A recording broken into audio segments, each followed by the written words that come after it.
Esto es Betel, Casa de Dios y Puerta del Cielo. Y bueno, vamos a ver la conclusión de el tema Jesús y su palabra. Y bueno, vamos a la escritura base de este tema, que es 2 Timoteo 3, 16 y 17, donde dice: toda escritura es inspirada por Dios y útil para enseñar, para reprender, para corregir, para instruir en justicia, a fin de que el hombre de Dios sea eh, capacitado, perfecto, equipado para toda buena obra. Y bueno, vemos que hablamos de que sí, la escribieron hombres. Muchas veces preguntan, ¿es que la escribieron hombres? Sí, sí, no, nunca hemos dicho que no sea cierto, pero fue inspirada por el Espíritu Santo. No podían mentir esos hombres porque es palabra de Dios, y alguien que realmente ama a Dios no miente de parte de Dios. Y bueno, vimos que hay que aplicarlas a nuestras vidas. No son para gente religiosa, no es un adorno espiritual, no es para que yo pueda traer la Biblia debajo del brazo y todos digan, ay, mira qué bonito, lo que van a tener el concepto de que es religioso, ¿no? No se debe interpretar. Vimos 2 de Pedro 1, 20, 21, donde dice que no está hecha la escritura para la libre interpretación de nadie. Y hablamos de que la materia de hermenéutica en realidad no interpreta la Biblia, porque la Biblia se interpreta sola, sino lo que hace la hermenéutica es interpretar el tiempo en que fue escrita esa palabra, la cultura en la que fue escrita, el pensamiento de ese tiempo, para que podamos darle un mejor entendimiento. Entonces yo no puedo tener mi propio criterio respecto a la palabra, ni puedo enseñar lo que yo quiera. Fue inspirada por el Espíritu Santo. Luego vimos en Hebreos 4, 12 y 13 que la palabra se compara a una espada de dos filos que corta y penetra y llega a las coyunturas, a los tuétanos, y discierne los pensamientos y las intenciones del corazón. Llega donde está el alma y el espíritu. Entonces vimos que es viva y eficaz y se pone en práctica, si no es muerta. Corta y duele, y vimos el ejemplo de una operación. Entendimos que todo está revelado delante de Dios, que la verdad existe y hay que tomarla. Sabemos, por lo que dice esta escritura, que Dios sabe quién soy, qué hago, y que no hay nada que pueda esconder de Él. Y recordamos que, bueno, vimos el tema del puente de Dios y hablábamos de el puente de Dios, y que a Dios no lo podemos engañar, Él sabe de qué lado del puente estamos. Después vimos Marcos 7, 1 al 8, y vimos que no es lo mismo tradición y verdad. La mayoría de la gente era judía, y no por el hecho de que fueran de nacimiento judío, de que todos tuvieran un punto de vista, pues no quería decir que tenían la verdad. Hablamos de que ellos tenían la costumbre de lavarse hasta los codos, y si no hacían eso, pues no comían, y había otra serie de tradiciones que no era algo que realmente el Señor, el Padre, hubiera enseñado, ¿no? Y que hay una gran diferencia entre tradición y verdad, y que la tradición lo único que produce es adoración vana. Y vimos entonces que no porque fuera también la religión la mayoría en ese lugar, pues ni el tiempo ni la multitud producen la verdad. No porque una religión sea la más antigua o la más grande, porque estamos hablando de religiones, porque la forma de vivir, el cristianismo es una forma de vida, no una religión. Entonces sí existe una primera religión, obviamente, pero no porque sea la mayoría ni porque sea muy antigua, quiere decir que produzca la verdad. Después vimos en Juan 8:31 que la creencia intelectual en Jesús no es suficiente, que tenemos que creer en ser fieles a su palabra. En Juan 10:10 aprendimos que nos da un nuevo propósito, un verdadero propósito, que es escapar del infierno, que las escrituras se cumplan, que tengamos vida en abundancia. Después fuimos a la segunda parte de este tema, que quién es Jesús, porque hablamos de Jesús y su palabra, ya hablamos de la palabra escrita. Tenemos que entender que hay dos palabras, y eso también lo habíamos hablado en los videos anteriores, que es legos, que son dos palabras griegas. Legos quiere decir palabra escrita, y la otra palabra es rema, y la rema es la palabra hablada, la voz. Entonces, el rema también quiere decir que encarne en mí, que se haga, que se haga inherente a mí esa palabra, que la guarde en mí, que camine en ella. Pero realmente la palabra, dice la escritura, de hecho, que la fe viene por el oír. Entonces, aun cuando se ha hablado mucho de que el Señor Jesús es el Legos, de hecho él vendría siendo el Rema, porque es la voz de Dios. Sin él, sin su voz, sin ese sonido, nunca hubiera sido hecho nada. Por medio de él fue hecho todo. Y bueno, vemos que ese verdadero propósito es escapar del infierno, que la escritura se cumpla y que tengamos vida en abundancia. Y entonces aprendimos que Jesús, tenemos que reconocer la aciedad de su existencia y entender Pues, ¿qué quiere decir la palabra aciedad? Aciedad es existir por sí mismo. Jesús existió, existe y es eterno. Su existencia no está determinada ni influida por nada más. Jesús es la misma palabra, la palabra. La Biblia nos revela y nos lo da a conocer, nos revela que Jesús es suficiente en sí mismo para creer en él. En su tiempo muchos le decían maestro, eso lo vemos en Juan 1:38. En aquel tiempo habían tres palabras para designar a un maestro. Nosotros cuando leemos la Biblia vemos que le decían maestro, pero bueno, habían tres palabras. La primera era Rabán, que era el maestro de la escuela de Geliel. Habían escuelas diferentes. Estaba Rab, que es el maestro de las escuelas orientales babilónicas, y Rabí, maestro de las escuelas galileas. Entonces aprendemos que Jesús era maestro de las escuelas galileas. Y luego vimos que empezamos a ver cómo se refiere el Padre a él, qué dice el Señor Jesús de sí mismo y qué dice el enemigo de él. Y bueno, vimos que la palabra en Mateo 3, 16 y 17 y Mateo 17, 2 al 6 lo designa como unigénito. Dice el Señor, este es mi unigénito en quien yo he confiado. ¿Qué decía el Señor de sí mismo? Bueno, lo vemos en Juan 10:30. En Juan 10:30 dice la palabra, yo y el Padre somos uno. Entonces, es lo que decía el Señor Jesús de sí mismo, ¿no? Él decía, somos uno mismo, o sea, se estaba nos estaba mostrando que es Dios. Y bueno, la última escritura que vimos precisamente la ocasión pasada, en donde hablábamos de qué decía el Señor de sí mismo, es Apocalipsis 1, 7, 8, y dice, aquí viene con las nubes y todo ojo le verá, aún los que le traspasaron y todas las tribus de la tierra harán lamentación por él, sí, amén. Yo soy el alfa y la omega, dice el Señor Dios, el que es y el que era y el que ha de venir, el todopoderoso, amén. Y bueno, él dice de sí mismo, yo soy el Dios, el todopoderoso. Es lo que dice Jesús de sí mismo. Ahora, bueno, vamos a empezar. Hoy ya vimos un resumen de lo que vimos en ocasiones anteriores. Bueno, ahora vamos a hablar de qué dice el enemigo. Y bueno, el enemigo, vemos que Mateo 8, 28, 29 dice la palabra, cuando llegó al otro lado de la tierra de los gadarenos le salieron al encuentro 2 endemoniados que salían de los sepulcros, violentos en extremo, de manera que nadie podía pasar por aquel camino. Y gritaron diciendo, ¿qué tenemos que ver contigo, Hijo de Dios? ¿Has venido aquí para atormentarnos antes de tiempo? Vamos a orar. Padre bendito, estamos delante de su presencia. Le doy gracias por el privilegio y la oportunidad de poder compartir esta palabra. Le pido, Señor Dios Todopoderoso, que nos guíe, que nos fortalezca, que nos renueve con esta palabra, que nos exhorte, que nos consuele y que nos edifique, Padre. Yo me hago a un lado para que no sea ni mi entendimiento ni mi pensamiento, sino lo que usted quiere decir en este momento, Padre. Gracias. Le doy toda la gloria y la honra y todo esto se lo oro en el nombre de su Hijo Jesucristo. Amén y amén. Y bueno, aquí vemos qué decían el enemigo, los demonios decían, ¿qué tenemos que ver contigo, Hijo de Dios? Eso lo dice Mateo. Ahora vemos en Marcos 3, 10, 11, porque había sanado a muchos de manera que todos los que tenían aflicciones se le echaban encima para tocarle, y siempre que los espíritus inmundos le veían, caían delante de él y gritaban diciendo, tú eres el Hijo de Dios. Luego vemos en Lucas 4:41 también de muchos salían demonios gritando y diciendo, tú eres el Hijo de Dios, pero reprendiéndolos no les permitía hablar porque sabían que él era el Cristo. Amén. Bueno, vemos que en los evangelios sinópticos, en diferentes situaciones, vemos que está diciendo que el enemigo le llamaba Hijo de Dios.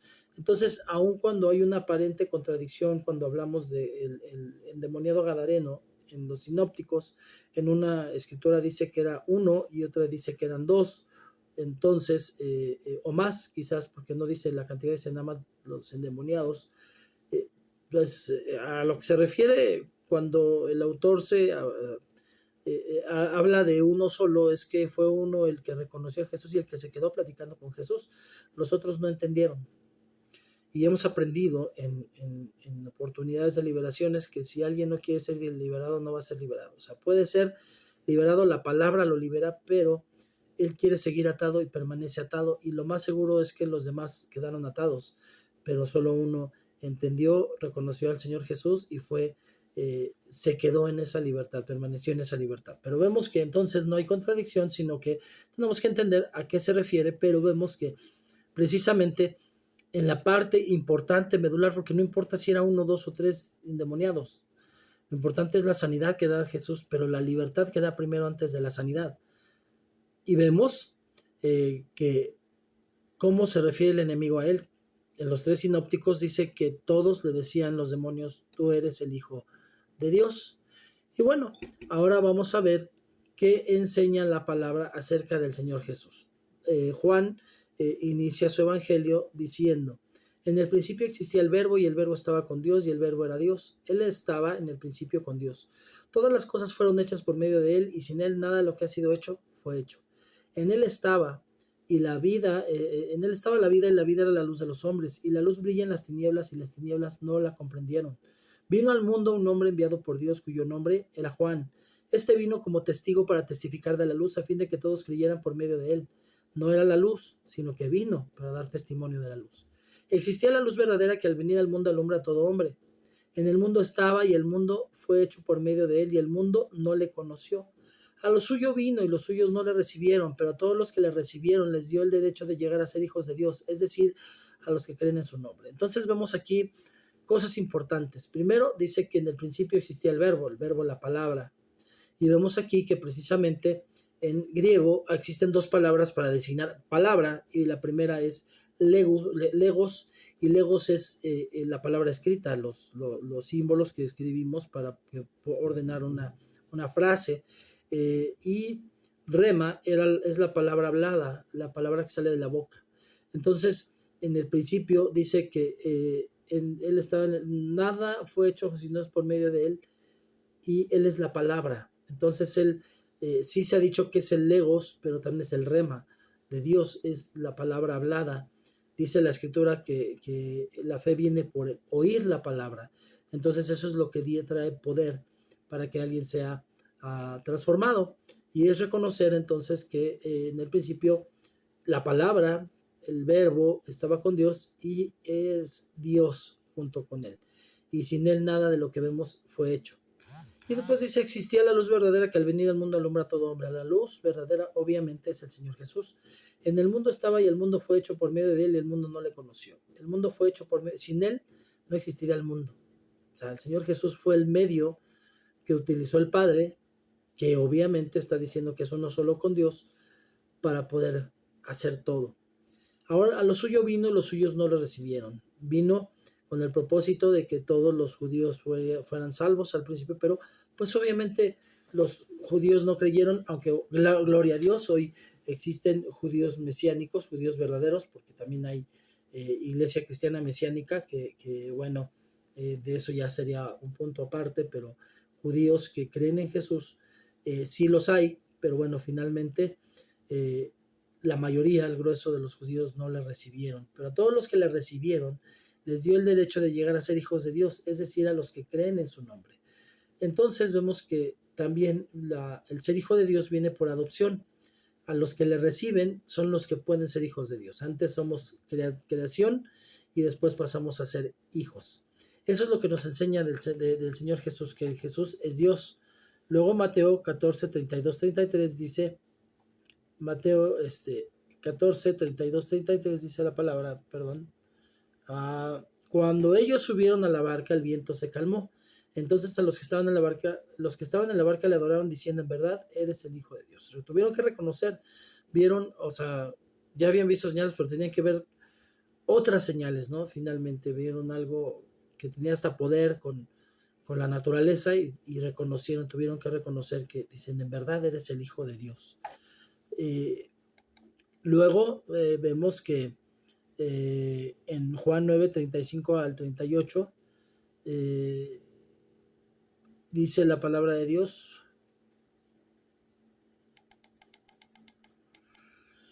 Jesús oyó decir que lo habían echado fuera, y hallándolo le dijo: ¿crees tú en el Hijo del Hombre? Él respondió y dijo: ¿y quién es, Señor, para que yo crea en él? Jesús dijo: pues tú le has visto, y el que está hablando contigo este es. Entonces dijo: creo, Señor, y le adoró. Entonces vemos que primero la palabra nos enseña que Jesús es Dios. Vemos que es el verbo, la palabra. Vemos que es el único Hijo de Dios al decir unigénito y al ver que nosotros somos los adoptados, obviamente. Vemos que es el Creador, eso lo dice Juan 1, del 1 al 3, pero en esta además vemos que Él permitió que le adoraran.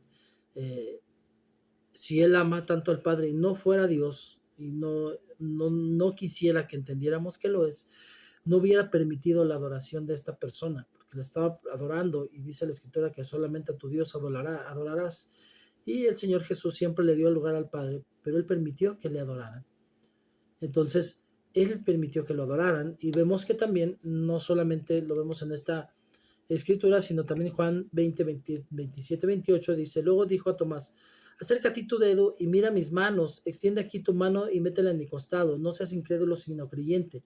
Respondió Tomás y le dijo, Señor mío y Dios mío. Y obviamente Tomás adoró al Señor, se dio cuenta de que sí era el Mesías, aquí sí es Dios, que sí es el Hijo de Dios, y lo reconoció, lo adoró, y él lo permitió.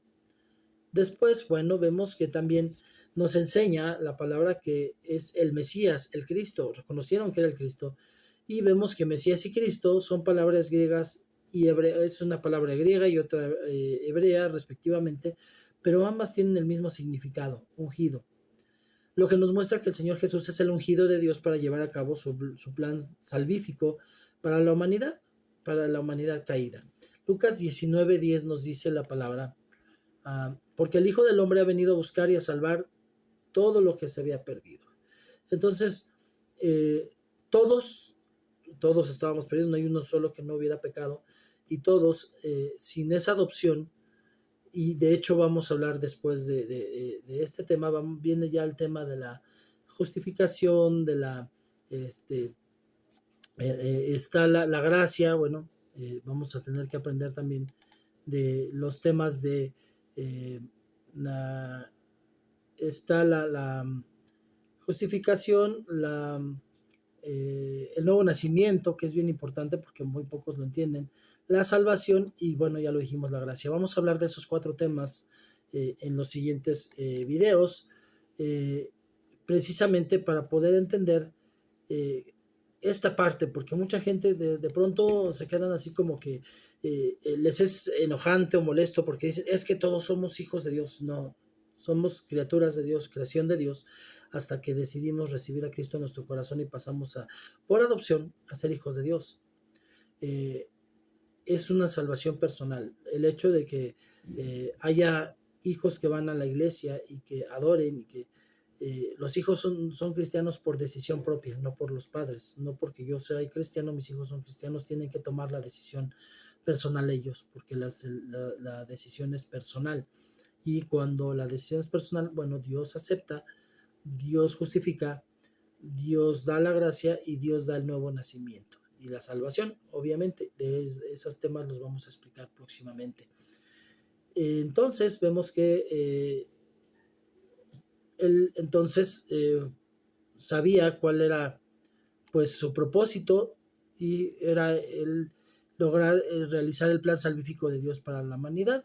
Y lo vemos en Juan 3:16 que dice, porque de tal manera amó Dios al mundo que dio a su Hijo unigénito para que todo aquel que en él cree no se pierda, mas tenga vida eterna. Muchos lo conocen, pero pocos le dan el entendimiento de que Dios haya amado tanto al mundo y que muchos dicen es que era un genocida porque mató a mucha gente y no entienden que dice la Escritura, ellos llegaron hasta el colmo de su maldad, o sea, ellos fueron los que decidieron rechazar a Dios. Obviamente, Dios no rechaza a nadie, sino cuando alguien rechaza a Dios, pues Él termina rechazándolo, obviamente. Dice, pero nos amó tanto que dio a su Hijo unigénito para que todo aquel que en Él cree, o sea, la salvación es para toda la humanidad, sí, pero solamente aquel que en Él cree es el que no se va a perder, sino que va a tener la vida eterna. Amén. En el judaísmo, bueno, pues vemos que se ungía y bueno, él fue ungido por Dios, se ungía con aceite, obviamente, y él fue ungido por Dios para realizar su plan salvífico para la humanidad. Hoy, bueno, pues también se acostumbra para poder levantar a un ministro, pues que se le unja para que haya un testimonio y un respaldo de que, bueno, el Espíritu Santo ya le escogió para usarlo en la obra. Y bueno, vamos a ver la última escritura, que es Mateo 4, 1 al 11, pero bueno, con esto vemos una conclusión. Necesitamos, si ya sabemos que Jesús es Dios, entonces, y que la palabra es Jesús, y que la palabra escrita, el Logos, lo tenemos, que es la Biblia, entonces, pues para poder conocer a Jesús, pues tenemos que conocer y usar la Biblia como el Señor Jesús la usó. Él conocía la palabra totalmente, no hubo nadie que le enseñara, porque si la palabra es el mismo y la Biblia es cristocéntrica, pues está hablando de sí mismo. Es como cuando yo platico de mi historia, de lo que yo fui, pues es de primera mano, yo lo viví, es mi historia. Entonces, cuando el Señor Jesús usaba la palabra, pues Él estaba hablando de primera mano, Él conocía su historia, Él sabe al derecho y al revés esa historia. Y nosotros, si tenemos y aprendemos de Jesús, pues tenemos que conocer y usar la Biblia como el Señor Jesús la usó. Y bueno, la segunda parte es, y eso es tarea ya para el que quiere seguir aprendiendo del Señor. Bueno, pasamos a ser discípulos, y eso lo vamos a aprender también en otro de los videos, que es discípulo y que es cristiano. Pero bueno, es uno de los temas que vamos a tocar posteriormente. Pero bueno, hoy tenemos que, si yo voy a conocer la Biblia y usarla, pues tengo que empezar a leerla diariamente. Entonces, pues la idea es que mínimo leamos 2 capítulos diarios, no es mucho, pero es lo suficiente para que Dios ponga el tema, para que podamos platicar con Él, también para orar y para empezar a aprender del Señor Jesús, si el Señor Jesús es Dios y la Biblia es cristocéntrica. Por lo tanto, bueno, se aconseja empezar leyendo el Evangelio de Juan. ¿Por qué? Porque el Señor tiene 4 rostros, del cual también vamos a hablar un tema específicamente de ello. Y bueno, el rostro del Evangelio de Juan es el de Dios. Entonces, si Cristo es Dios, pues tenemos que aprender primero de Cristo Dios. Y ya después vemos los otros evangelios, Cristo el Rey, Cristo el siervo sufriente y Cristo el Hijo del Hombre. Y Lucas, bueno, siendo una sola obra con Hechos, perdón, bueno, pues no afecta en nada, al contrario, el hecho de que yo pueda empezar a leer primero Juan y después ya lea los evangelios y después Hechos y me siga con las cartas, etcétera. Y ya cuando termine el Nuevo Testamento empezar el Antiguo, porque por el hecho de que mucha gente empieza leyendo el Antiguo sin leer el Nuevo, empiezan a judaizarse, a creer que la ley pues es literal, y no es así. La ley es espiritual.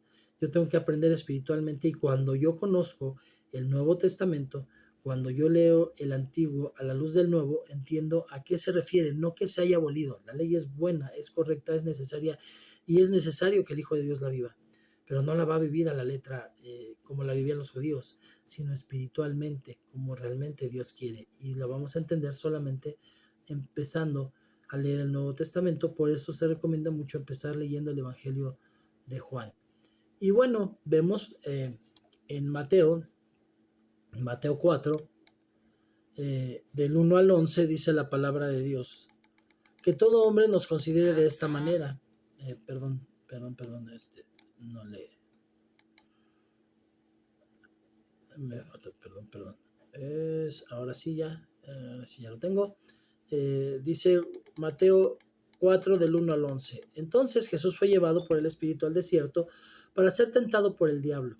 Y después de haber ayunado 40 días y 40 noches, entonces tuvo hambre.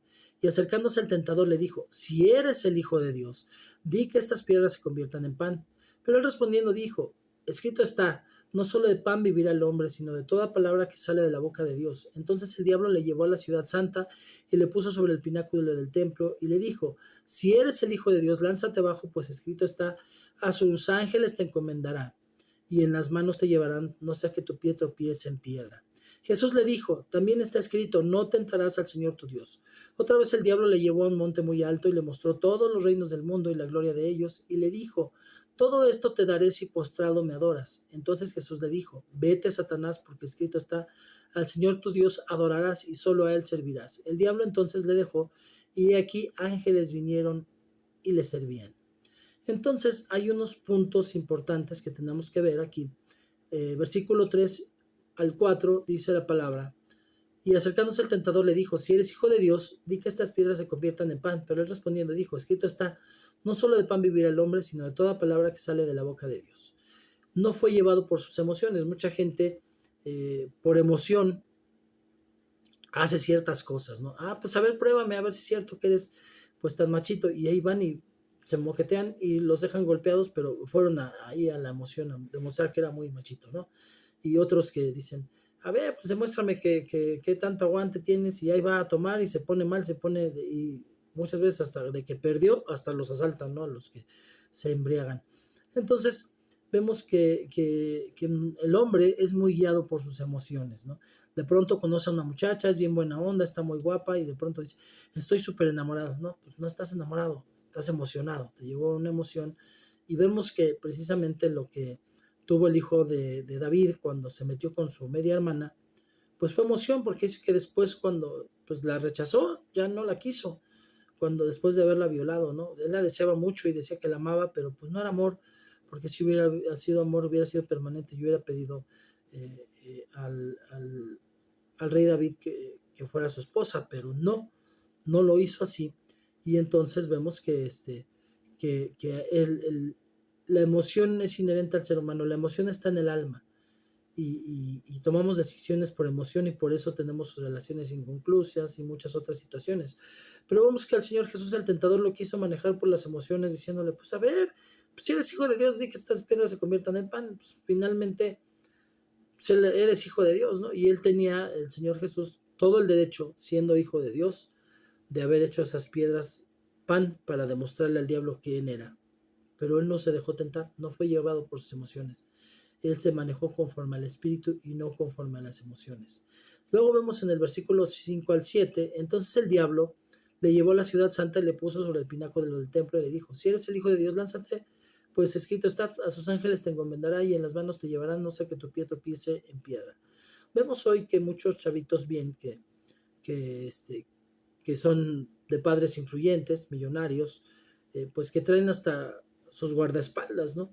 Y de pronto tratan de imponerse porque traen a los guardaespaldas. A lo mejor él solo, pues el ponerse violento, pues no lo haría porque le tiene miedo a las personas, pero cuando sabe que va con guaruras, pues se siente bien y dice, pues aquí estoy, y de pronto se mueve en el orgullo, ¿no? En decir, es que yo soy, y yo muevo, y yo hago, y hacen y deshacen porque saben que tienen a alguien que los cuide y que no van a hacerle a nadie nada. El Señor Jesús no fue llevado por el orgullo. De pronto, Él pudo de verdad, haberse aventado para que los ángeles lo vinieran y lo salvaran. Porque lo podía hacer, sabe que, pero siendo Dios ni siquiera necesita a los ángeles. Pero dice la escritura, a sus ángeles te encomendaré y en las manos te llevarán para que no sea que tu pie tropiece en piedra. O sea, podían llegar los ángeles a ayudarle en su encarnación como humano, sí, pero él no se dejó llevar por el orgullo para mostrarle a Satanás, pues para que veas que sí soy quien digo ser, y ni siquiera él nunca andaba pregonando quién decía ser. Él por las pruebas que daba, pues esperaba que la gente reaccionara y entendiera, y de pronto decía, eh, tú lo dices, ¿no? O sea, yo no lo estoy diciendo, tú lo dices, cuando le preguntaban quién eres, ¿no? Finalmente, entonces, ¿eres el ungido? Pues tú lo dices, ¿no? O sea, no se autonombraban, y en el momento en que lo hizo nunca fue con soberbia. Luego vemos en el versículo 8, dice, ah, otra vez el diablo le llevó a un monte alto y le mostró todos los reinos del mundo y la gloria de ellos, y le dijo, todo esto te daré si postrado me adoras. O sea, yo no sé en qué cabeza cabe que quererle, si por medio del Señor Jesús fue hecho todo y Él es dueño de todo, pues ¿de qué le servía que le quisiera dar el mundo y la gloria de ellos? Es de Él. O sea, finalmente ahorita tiene autoridad el diablo y se siente dueño de algo que solamente, pues tiene autoridad, pero no es propietario. El verdadero, le estaba diciendo al dueño, yo te doy esto, pues ¿cómo crees? El Satanás eh, maneja así a la gente y le miente. Ni el poder ni el materialismo lo pudieron manipular. ¿Cuántas personas venden su alma al diablo para poder tener pues, lo que siempre soñaron, lo que ambicionan? Ni el poder ni el materialismo pudieron manipular al Señor Jesús. Fue victorioso contra Satanás. Jesús no fue el débil como lo presentan hoy. De hecho, en algunas películas hasta casi parece homosexual, ¿no? Y no es así. Jesús tenía autoridad, era recio. La actitud de los hombres religiosos, Jesús me perdona, Jesús me comprende. El resultado, seguimos en nuestro pecado. Jesús nos enseña cómo vencer. Su base fue la escritura. Esa es la importancia de la palabra y usarla como el Señor Jesús la usó. Vamos a dar gracias a Dios. Padre, le damos gracias por este tiempo. Me pongo en sus manos a las personas que están viendo este video y gracias por este tiempo, que sea de bendición y Padre, que sea de alcance para muchas personas también. Pues nos ponemos en sus manos y todo esto lo oramos en el nombre de su Hijo Jesucristo. Amén y amén. Y como siempre les pido que me regalen un like, que puedan compartir para que otros lo reciban también esta bendición y que me puedan regalar un comentario en la caja de comentarios. Nos vemos a la próxima. Chao.